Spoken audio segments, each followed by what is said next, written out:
to the Fantasy Source Football Podcast. My name is David A. Arnott, standing here with Sean Merriman and George Winkler. And we have a jam-packed show for you today, talking about Week 10, an interesting week, if you will, because there are no buys. Thanks to the lockout, potential lockout before the season, they decided to have a week with no buys in case they needed to do scheduling. But you don't really care about that, except to note that there are no bye week fillers necessary. However, you will need to fill in for a few injury-plagued players. Sean, perhaps the biggest name among those injury-plagued players, Miles Austin. What do you see going on with him?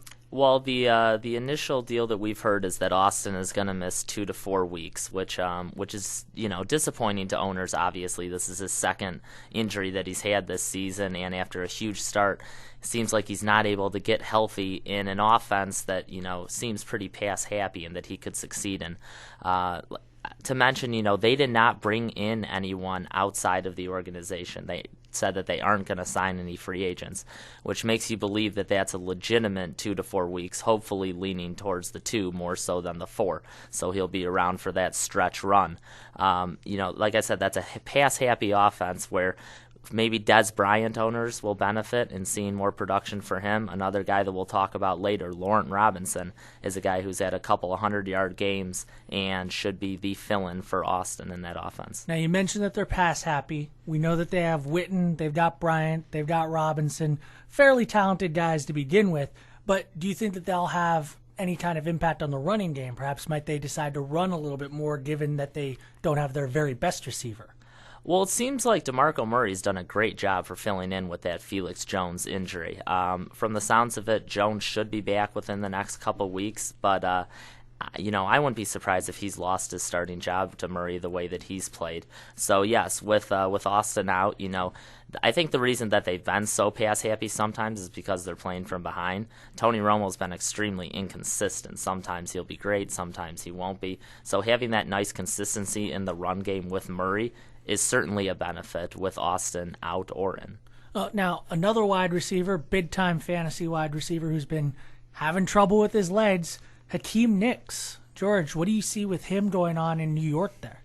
Well, he's questionable this week with a hamstring injury. The Giants play the 49ers, so that's good news for Victor Cruz and Mario Manningham because the 49ers are good at stopping the run, so Eli Manning should be passing a lot in that game out there in San Francisco, but Cruz and Manningham are probably owned in most leagues, so if you have Nicks and you don't have one of them and you're still looking for insurance, let me give you some desperation options off the wire.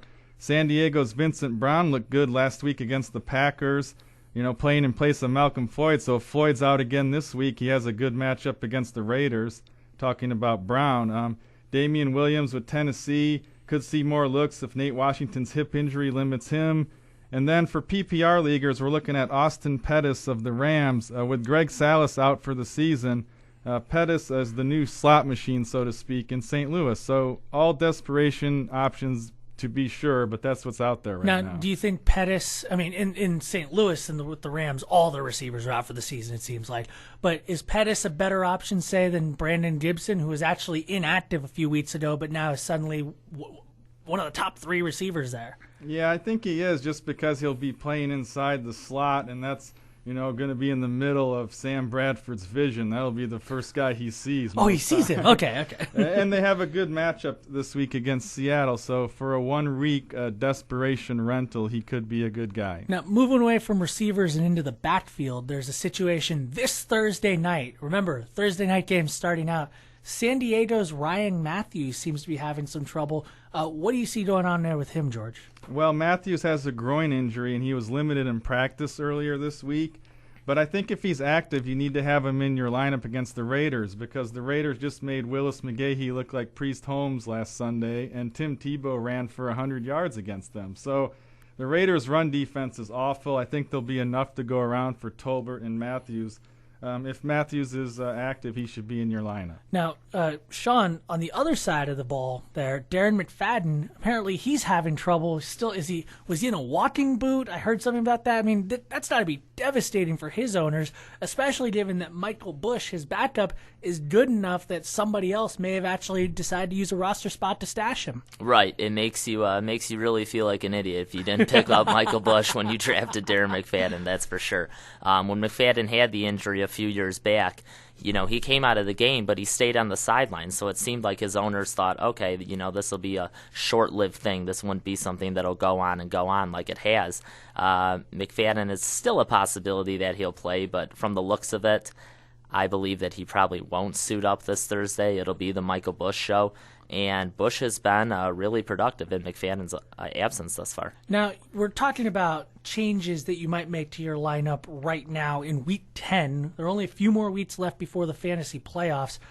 Sean, just really quickly, in a few words, do you change your strategy much when you're talking about how to put your lineup together? Is there any main piece of advice you would give to somebody as far as things to keep in mind moving forward from this point as opposed to what moves you would make in Week 1? Right. Well, first of all, remember that there isn't a bye this week, but there is another set the following week, which is important to remember. Another thing going forward is I always like to carry two defenses. It's not something that you have to do. It's something that I do personally, depending on matchups. And one of those things that you can do is carry your normal defense that you play on a regular basis, and then your secondary defense. Look for a defense that has good matchups in those playoff weeks if you are looking like you're going to be a playoff team. A defense is a sneaky position where, that can make or break the difference in you winning a championship. I mean, if I'm hearing you correctly, it's almost as if you don't really need to keep bye-week fill-in guys anymore, so maybe take a roster spot for a luxury like that. Yeah, well, definitely. And another thing that, you can talk about is guys that play on teams that seem like they might lock up a division, like San Francisco with Frank Gore. Owning a backup like Kendall Hunter might be the move for you right now if he's still available on waivers, because with San Francisco running away with that division, Gore might sit out the last 2 weeks of the season, and they have a pretty good, thing going in San Francisco, so Hunter may make a good play down the stretch. George, do you have any kind of advice like that along those lines for fantasy owners who may be wondering, okay, how might my strategy change from here to the end of the season as opposed to very early in the season?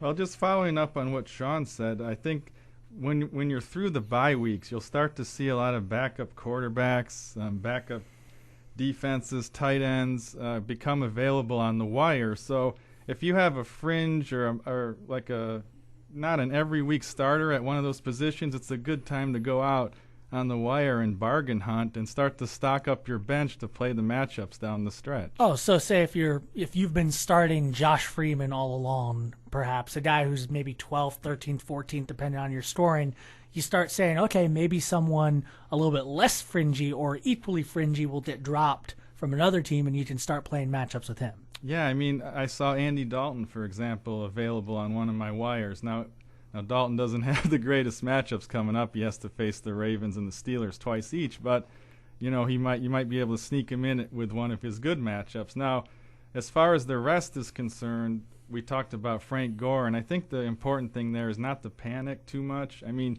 be aware of it. Try to make maybe a move off to the side. Maybe go out and trade for Kendall Hunter. Or try to make moves off to the side, but don't sell Frank Gore right now before your trading deadline. That would be an overreaction. Yeah, and keep in mind also when you go out to get Kendall Hunter that the 49ers play the Steelers in Week 16, not a very good matchup. So that's keep your eyes on those playoff schedules down the stretch. Now I am reminded, if I may tell a short personal story, of the legendary season when Ron Dane ran for 3 touchdowns in Week 16 against the Indianapolis Colts. Helped win me a fantasy championship, and I'm sure there are thousands, if not millions, of other people out there who said that Ron Dane won them a fantasy championship because the regular running back, who I believe might have been Chris Brown or something for the Texans, was unavailable to go. Ron Dane was right there. He'd roll with it. Don't panic. Just go with it. So, George, let's wrap this up. I just want to know your number one waiver wire pickup for this week. I think it's Jacoby Ford, the wide receiver for the Raiders. He's suddenly targeted more than Darius Hayward-Bay by Carson Palmer. So that's something to look at. Palmer's the new guy there, and he's looking at Ford. Yeah, and DHB actually sat a lot. I think I read somewhere he only played 12 snaps. Yeah, he ended up with nothing on the stat sheet. So, Ford has the ability to score in a number of ways, and so, he's the type of guy that could fill in for one of your guys down the stretch, and he has a really good schedule. He has Minnesota, Miami, Green Bay, and Kansas City in Week 16, so those are among his matchups, and they're all good, favorable for pass receivers. Sean, who are you identifying as a top waiver wire pickup this week? Well, we talked about him earlier. I'm going to go with Laurent Robinson, and certainly part of it is due to the absence of Miles Austin. But another part of it is that this guy has pretty much come out of nowhere and put up some good numbers, even when Austin was in the lineup. He's had 2 touchdowns this past 2 games, and he's topped 100 receiving yards on 2 separate occasions this year. A lot of guys thought that when Austin went out originally, it would be Kevin Ogletree taking over, and Robinson kind of came out of nowhere and filled that role and should play a prominent role in the Dallas's offense going forward. All right, guys. Thanks for joining us on the podcast. Thank you.